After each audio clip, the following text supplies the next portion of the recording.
কথা দিয়ে কথা রাখাটা মানুষের বড় ধর্ম।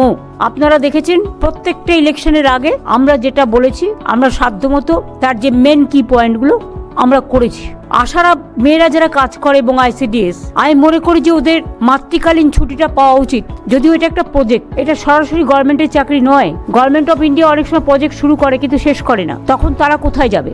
আশা কর্মীরা, আমি যখন ক্ষমতায় আসি শুনেছিলাম গভর্নমেন্ট অফ ইন্ডিয়া 800 টাকা করে মাইনে দিতেন, মানে মান্থলি দিতেন একটা সাপোর্ট, কিন্তু সেটা বন্ধ করে দিয়েছিলেন। তখন আমরা 2500 টাকা বা 3000 টাকা এরকম করে দিতে শুরু করি। তারপরে ওরা একটা ইনসেনটিভস পায়, সেই ইনসেনটিভসের টাকাটা 60% না 50-50%-এর মতো ভাগাভাগি আছে। তার মধ্যেও আমাদের প্রায় 2500-3000 টাকা পড়ে এবং ওরা 5500, 7500, 8000 অলরেডি পায়। এবং তাছাড়াও ইনসেনটিভ যখন দেওয়া হয় সেই টাকাটাও আমাদের দিতে হয়। তাছাড়া ওরা যদি এক্সট্রা কোনো কাজ করে সেখানে তারা একটা ইনসেনটিভ পায়, সেটা ডিফারেন্ট থিং। কিন্তু ওই যে মাইনে হিসেবে যেটা আমি আপনাদের বললাম যে একটা টাকা হিসেবে লামসাম যেমন 800 টাকা করে মাত্র পেত, তারপর টোটালটা বন্ধ করে দেওয়া হলো। সেখান থেকে বাড়িয়ে আমরা 5250 ছিল, আজকে 1000 বেড়ে যাবে।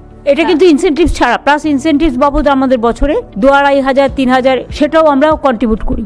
গিগ ওয়ার্কার আপনারা জানেন, ডেলিভারি বয় গার্লস যারা আছেন তারা অনেক কাজ করে, সবার বাড়িতে বাড়িতে হোম ডেলিভারি করে। তাদের কোনো সুরক্ষা নেই, সামাজিক সুরক্ষা। এবং কোথাও আজকে এখানে কাজ করছে, কাল ওখানে কাজ করছে, এটাও একটা আনসার্টেনিটি অফ দ্য লাইফ।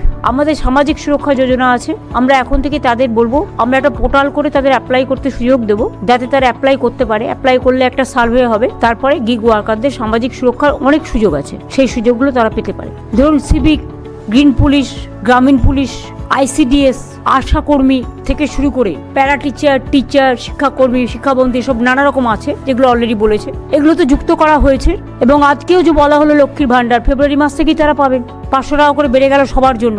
এবং কর্মরত অবস্থায় কেউ মারা গেলে 5 লক্ষ টাকা ক্ষতিপূরণও পাবে। এটা সবার জন্যই করা হয়েছে।